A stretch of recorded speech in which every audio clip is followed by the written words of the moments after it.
চলমান সময় দেশের ষড়যন্ত্র ও নৈরাজ্যের বিরুদ্ধে রাজধানী মানিক মিয়া এভিনিউতে শান্তি সমাবেশ করে বঙ্গবন্ধু কৃষিবিদ পরিষদ। এতে যোগ দেন আওয়ামী লীগের কেন্দ্রীয় নেতারা।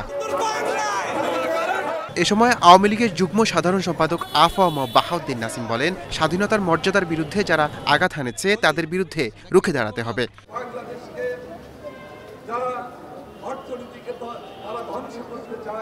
বাংলাদেশের মানুষের ভাগ্যকে দিয়ে যারা সিনেমিনি করতে চায় সেই অসুবিধা আমাদেরকে সোচ্চার হতে হবে, প্রতিবাদী হতে হবে।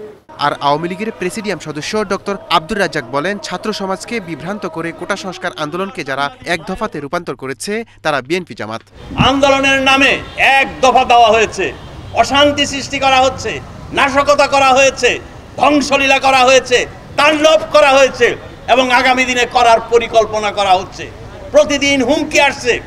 এই সকল হুমকির বিরুদ্ধে এই এক দফা আন্দোলনকে মোকাবেলা করার জন্য আজ কৃষিবিদ সমাজ এই খামারবাড়ি অঙ্গনে আমরা সমবেত হয়েছি। রাজপথে আওয়ামী লীগের অবস্থান চলমান থাকবে জানিয়ে স্বাধীনতা বিরোধীকে নির্মূল করে ঘরে ফেরার হুঁশিয়ারি দেন ডক্টর আব্দুর রাজ্জাক। আমাদের এই রাজপথে অবস্থান অবশ্যই চলমান থাকবে। নূর মোহাম্মদ ভূঁইয়া, এশিয়ান টেলিভিশন, ঢাকা।